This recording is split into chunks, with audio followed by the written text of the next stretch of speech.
And so welcome back to another one, you guys. If you are new to the channel, my name is Andrew with Mercedes-Benz of Hagerstown in Hagerstown, Maryland.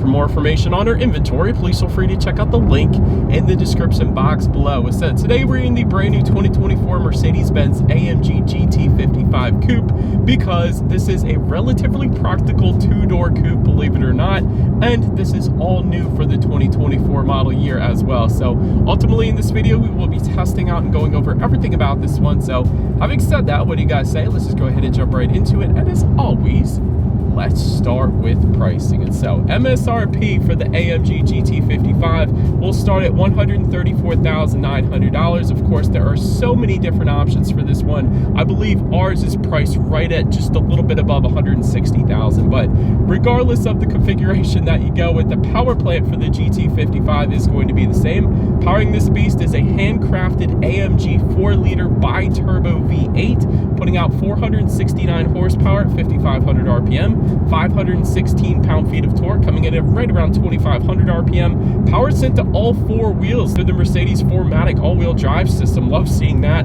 Through a 9-speed automatic with paddle shifters, which you guys know we will be testing out here in a little bit. 0 to 60 time, according to Mercedes-Benz, comes in at 3.8 seconds. I put it that way because typically Mercedes likes to under-promise and over-deliver, so when it's actually really tested, it's probably going to be like closer to 3 seconds or something crazy like that. But top speed, 183 miles per hour. That's impressive.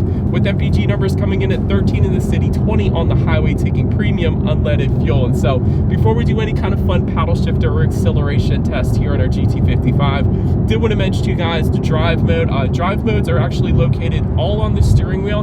There's just knobs. Basically, you turn it to the left and to the right. I'm in comfort right now, but drive modes will include comfort, slippery, sport, sport plus, race. There's a manual mode. There's even a drift mode where you can actually send 100% of the power to the rear wheels, which is pretty stinking cool. And that's accessed through kind of like a paddle shifter combination through in race mode. So it's kind of a secret drift mode, I guess you could say. But adjusting things like the shift points, the throttle response, the steering sensitivity, the exhaust node, all-wheel drive system engagement, and actually the rear axle steering, which is crazy as well. So we'll get more into that later in the video. But now that I've got all of that out of the way, what do you guys say? Let's go ahead and find a straightaway. Let's put the paddle shifters here to the test first, and let's see how quickly the paddle shifters are going to react for us here.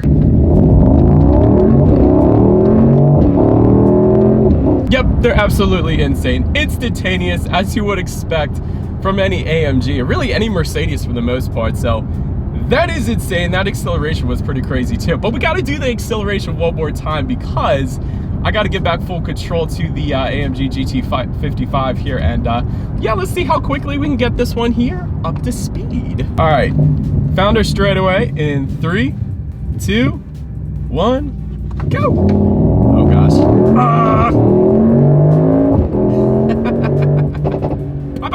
Oh my gosh.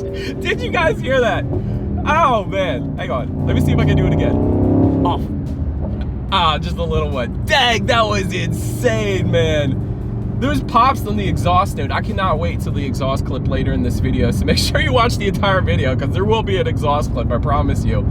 That was insane. Yeah, plenty of acceleration emerging onto any highway really in the world.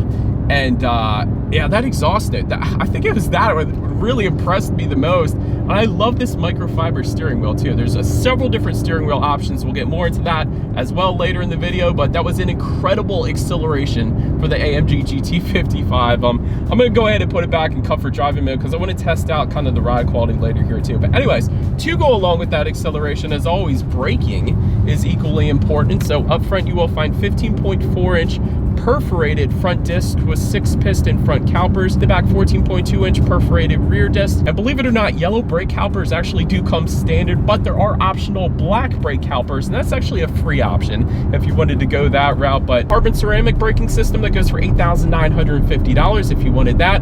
Overall, as far as braking feel goes, since there's no one behind us, it's instantaneous, man.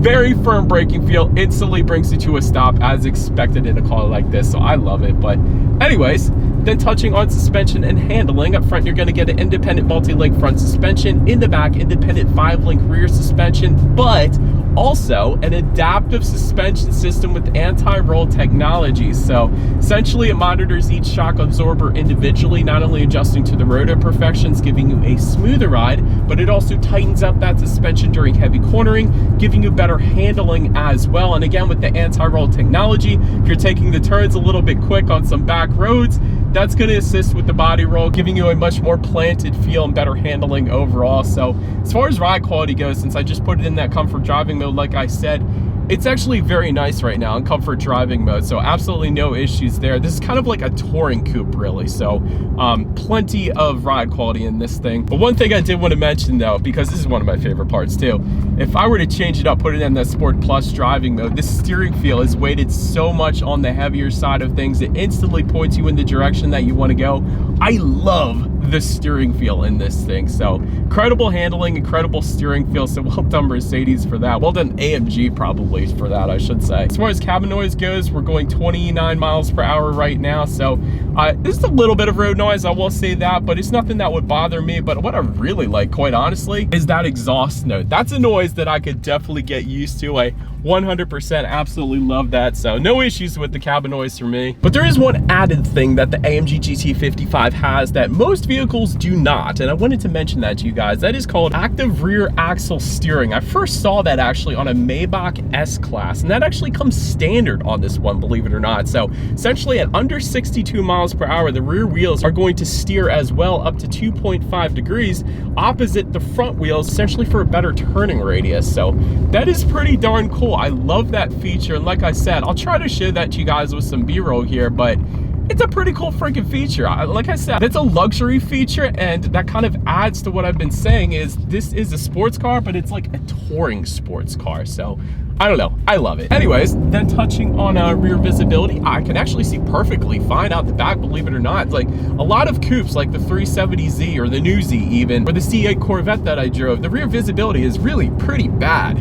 But with the AMG GT55, this is 100% doable. Like, visibility is brilliant, so absolutely no issues there. On top of that, in terms of forward visibility, rain sensing windshield wipers do come standard on this one, so whenever the AMG detects any kind of mist or rainfall, it's going to automatically turn on those windshield wipers for you, kind of like automatic headlights. Just one less thing you got to worry about there. And again, with forward visibility, right now, I'm looking through sunglasses, but that's better. I am looking at a head-up display projecting my speed limit, and safety features up onto my windshield, so better helping me keep my eyes on the road and really help enjoying the drive in this thing, because it is such an enjoyable drive. But anyways, that pretty much rounds out the performance segment of this review, you guys. Let's now go ahead and take a look at the exterior of our brand new 2024 Mercedes-Benz AMG GT55. All right, so here she is, you guys, the new 2024 Mercedes-Benz AMG GT55, finished in Patagonia Red Metallic, which is a $1,650 paint option in case you wanted to go that route. But as always, let's go ahead and start with where this one is made. Taking a look at the VIN, first character is the letter W, indicating that this one is made where it should be, in Germany. So let's go ahead and start up front on this one. Of course, you got those signature AMG bars found on that front grille. You got the AMG logo found in the upper corner there as well. Twin power dome hood, you guys can see that. Definitely a very signature look for this one. Got some front air curtains down to the bottom corners there, helping direct air around the wheel and tire combination, of course. So also looks good, along with this AMG crest, of course, since this is an AMG found right up there on the front of the hood. Always love that crest. That looks so dang good. As far as the headlights go, they are LED headlights with LED daytime running lights, of course. You do get the automatic feature. You also get automatic high beams coming standard, so when you have your high beams on at night and it senses the vehicle coming in the opposite direction, it's going to automatically dim them back to low beams, and when that vehicle is gone, it's going to automatically bounce it back up to high beams for you there. But you guys also see those three lights. Those are LED accent lights, and that comes standard as well. Mercedes calls those triple element lights, and if you're curious if they have any relation to the 3 points on the Mercedes logo there, that is not the case. Just a coincidence, just in case you were curious about that. But anyways, definitely a very good looking front end. There's no doubt to that, but that pretty much rounds out the front end of this one. Let's now go ahead and make our way to the side. All right, and so now since we are around to the side of this one, so much going on here. Let me go ahead and start with the window surrounds. They're either going to be finished in chrome or a gloss black. depending upon the configuration that you go with. Also with the side skirts and the accents found in the front fenders, again, they're going to be finished either in chrome or a gloss black. As far as the side mirrors go though, they are going to be finished in gloss black no matter what. They are power adjustable, of course. They are heated with LED integrated turn signals as well. They are also power folding. Also wanted to mention to you guys, much like the S-Class and really a lot of other Mercedes out there right now, you do have the flush door handles, so little added aerodynamics there. But interestingly enough, they are finished in with a chrome accent as opposed to the gloss black accents. I'm surprised they didn't finish that one with gloss black as well, so kind of an interesting decision there. If you're curious about what the badging says on the front fenders there, it actually says V8 bi-turbo 4MATIC, so that is what that is there for. Then taking a look at the wheel setup, I'm actually going to get up a little closer to show these to you guys because these are insane. They are AMG specific wheels. They look absolutely amazing. So 20-inch AMG twin 10-spoke alloys do come standard, but there are so many different wheel options. You got 20-inch and 21-inch wheel designs available for this one, and again, so many different options there. But anyways, let me get to that rear spoiler because I know everyone is curious about it, but that pretty much rounds out the side profile. Let's now go ahead and swing around to the back. All right, so since we are around back here, let me just go ahead and start with this rear spoiler here. It is an adaptive rear spoiler, so I noticed when I got up to higher speeds, it would automatically extend there, and then it would retract at lower speeds. So it is going to adjust dependent upon the downforce that is needed at any given time, which is pretty stinking cool. But there are also ways through the infotainment screen as well as on the steering wheel where you can actually manually retract this rear spoiler if you wanted to, as I have done right here. So that is pretty darn cool. It's a very aggressive look. It actually retracts a good bit, so I'm a huge fan of that. I think it looks dang good. But very slimmed down triple LED taillights, again to match the LED accent lighting on the front headlights there. I think it's cool. It's kind of like this 3D effect here. They kind of pop out a little bit, and you got the AMG lettering found in the bottom portion of those taillights, as well as along with the AMG badging found in the rear trunk there, the rear hatch I should say. Just below it all, you're going to find a gloss black rear diffuser. That looks pretty darn good. LED license plate lighting. That's all the little stuff, but to the bottom corners there is where all the magic happens. You do have dual exhaust outlets with quad tips, again finished in either chrome or this kind of carbon fiber finish that we have on this one here today. So it looks dang good, but I think I know what you guys want next. As always, here is that exhaust clip.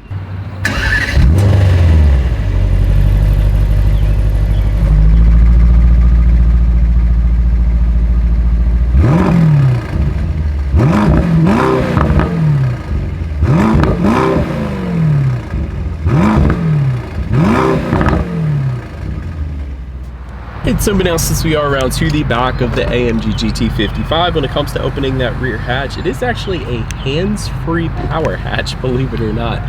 There is a button on the key fob as well, and there is a button on the actual back end there to go along with all of that. But once opened up, cargo capacity comes in at 11.3 cubic feet. Now this next part is going to be a little bit different with our configuration. So typically this is a 2+2 seater. You get rear seats, and the rear seats actually do fold down. You get a good bit of space with that as well.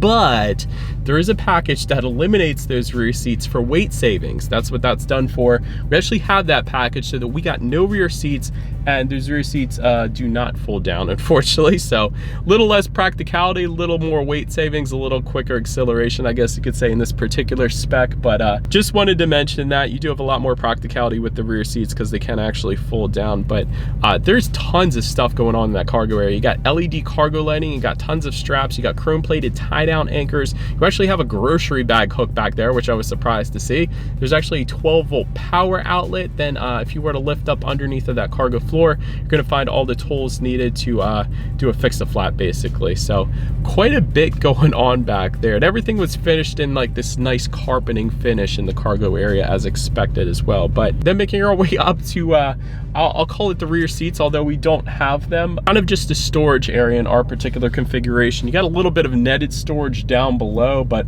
other than that, it's just a giant storage area. But there are rear seats, like I said, that does come standard as a 2+2 seater. But then making our way up to the front seats, power adjustable front seats do come standard with 4-way power lumbar. Front seats are standard heated. They are memory settings as well. Actually, passenger seat even gets memory settings coming standard for up to 3 different passengers, and also on the driver's side, 3 different drivers, of course. Ventilated front seats go for $450 if you wanted those. Multi-contour front seats with the massage function. That's an $1,100 option if you wanted those. And then of course there are the seats that we have today, which are AMG Performance front seats. They go for $2,500 to all one piece. I love them. I think they've been incredibly comfortable in our short little test drive here today. It's a mixture of Napa leather and a microfiber suede in the middle with red contrast stitching. Got the AMG lettering found in the upper portion of the seats. And again, it's all one piece, and even the headrests are perfectly comfortable. So yeah, definitely a big fan of this seating that we have today. The bolsters are incredibly nice. Definitely hold you in place very well around the turns on those back roads I was going. So huge fan of these AMG Performance seats. But now let's go ahead and take a look at the steering wheel, because like I said earlier, there's so many different options here, really for this car in general. But tilt and telescoping, of course, it is power adjustable. It comes leather wrapped. It also comes heated. That comes standard as well. There's a microfiber steering wheel. That's an option that gets for $500. That's actually what we have today. So huge fan of that. I loved that. And also there's a carbon fiber and microfiber suede combination that goes for $900 if you wanted to go that route. But you got the AMG lettering found on the bottom. It is a flat bottom as well, so definitely no issues with the steering wheel. 10 and 2 grips were plenty fine there. Now let's go ahead and make our way to the startup. Let me start by showing you guys the key. You got your AMG lettering on the one side. When you flip it over, lock, unlock, and that button to pop the rear hatch there. The lock button, by the way, is the AMG button at the very top. That is pretty cool, but it is all keyless entry with a push button start. There's a remote start though that's available with the Mercedes Me app. So if you buy the car, just download the Mercedes Me app and you got the remote start as well. But all I'm going to do here is simply put my foot on the brake and press that engine start button located almost just behind the infotainment screen. It's kind of hidden there, but anyways, when it comes to the gauges, wonderful gauge cluster here. It is a 12.3-inch digital gauge cluster. There's so many different loadouts in typical Mercedes fashion, which they do beautifully. There's a full navigation screen if you wanted to just display the navigation up there. There's an understated look. I've always loved that understated look of Mercedes-Benz. There's the classic loadout. There's a sport loadout. There's super sport, which is what I kept it on during my test drive here today. And there's also a track pace, which is specific for this particular AMG GT 55 as well. It looks like it gives you G-force statistics on the left-hand side here. I'll just pull it up. Yeah, G-force is on the left-hand side. You got some, I guess, track information there as well. So that's pretty darn cool. I might actually leave it on that, but so many different customizations to the gauges. That's the point of all those different loadouts. Gives you speed limit recognition, your outside temperature, how many miles you have left until you hit empty. There's just digital loadouts. There's your tachometer information, of course. Pretty much everything you could possibly want on a digital gauge cluster. But now let's go ahead and make our way to overall interior quality. Again, with the options, we're starting with the panorama roof. That's a $2,100 option. We have that, so that's pretty stinking cool. Universal garage door openers for up to 3 different garage doors found just below the frameless rear view mirror. You gotta love that. That comes standard. 64 colors of ambient lighting. I set it to red since we have all the red contrast stitching and the red exterior as well. Thought that looked pretty darn good, but tons of colors there. You also have dual zone climate control. You have illuminated door sills. There is a wireless phone charger up front here as well. And since we're up front, just next to the wireless phone charger here, you have a 12-volt power outlet, a couple USB charging ports. That's also where your cup holders are. Within the center armrest, there is a little bit of storage, not a ton if I'm being honest, but there is an LED light in there and a couple more USB charging ports as well. By the way, the center armrest itself is finished in that microfiber suede finish that is found on the seat, so I love that. Tons of different carbon fiber finishes surrounding all the cup holders here in the infotainment screen. That's also carried onto the doors. The finishes though, honestly, is really what makes this car absolutely incredible. Even the headliner, it's microfiber suede. The glove box, I don't think I've ever seen a suede glove box before until today. That is incredible. Well done, Mercedes-Benz, for that. So let me put this all together for you guys here. You got the microfiber suede, you got authentic carbon fiber, you got Napa leather, and you got aluminum speaker covers. Even the air vents have a weight to them, and they even have ambient lighting right in the middle as well. So as far as interior quality goes, I'm not sure you can beat this. This car might have the very best interior quality that I've ever seen on any of the last 1,000 vehicles, just about 900 and some, but the last 1,000 vehicles that I have reviewed. So well done, Mercedes, you crushed it here. But now let's go ahead and take a look at the infotainment screen though. 11.9-inch color touchscreen display does come standard. Got Bluetooth and audio streaming up there. There's Android Auto, Apple CarPlay, and yes, it is wireless Android Auto, Apple CarPlay, so you gotta love that. Factory navigation system coming standard as well. You can adjust your ambient lighting settings up there as expected. You can also adjust your climate control settings up there, as I did when I first started driving this one. There's a bunch of different vehicle settings up there. You can access a bunch of your drive modes if you wanted that. There's the head-up display settings. The list goes on, but basically everything is up there. Even your drive modes you can adjust up there instead of on the steering wheel if you wanted to do that. But also your radio information though, as expected. So when it comes to the sound system, the standard sound system is going to be a 10-speaker Burmester sound system, a surround sound system as Mercedes calls it.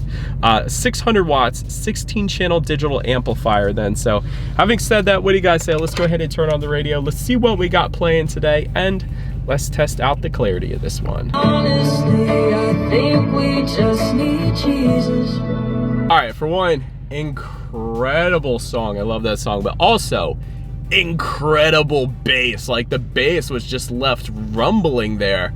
That was insane. Like 10 speakers, honestly, in the size of this vehicle is overkill, but that bass was just absolutely amazing. You could feel that. That was an incredible sound system without a doubt. But last thing I want to mention to you guys on the infotainment screen at least is when you do put this one in reverse, you will find a rear view camera coming standard across the board. You got that surround view monitor there to the left as well, giving you that bird's eye view, letting you know what is completely all around you, which is always going to lead us into safety. And so to start, front side curtain airbags do come standard. You got driver and passenger knee airbags up front as well. Tire pressure monitoring system, of course, also comes standard, but also some of the advanced safety at least. Active brake assist, cross wind assist. There's a Mercedes-Benz emergency call service. I love that one on all vehicles. So essentially if you get in an accident, aka the airbags deployed, they're actually automatically going to call the car and call you and ask you if you need an ambulance or police or whatever the case. So wonderful feature there. Blind spot assist, attention assist, and the famous Mercedes Parktronic with active parking assist, which will scare the crap out of you at first, but then you'll get used to it and it's absolutely amazing. But overall, when it comes to my final thoughts, insane driving dynamics in the AMG GT 55. And quite honestly, there's really no point in my opinion for the 63 because you could save like 50 grand getting the 55 and then just doing a software update to get the same power as the 63, which is essentially what the 63 is. So you got that option. I'm just saying, exhaust note is absolutely brilliant. I love it. I hope you guys enjoyed that as well. Incredible design, but absolutely stunning interior quality. That's really what gets me. The interior quality is unmatched. Maybe the S-Class, I'll give it that. Maybe the S-Class and the Maybach S-Class can beat it, but it's dang good. But that's about it for this one, you guys. Thank you so much for watching. Feel free to follow me on social media at the bottom of the screen if you want to see what's coming next on the channel before it gets to YouTube. Be sure to hit the subscribe and the bell notification button if you're into new car reviews. Do appreciate you guys watching more than you know, and I will see you guys all in the next video.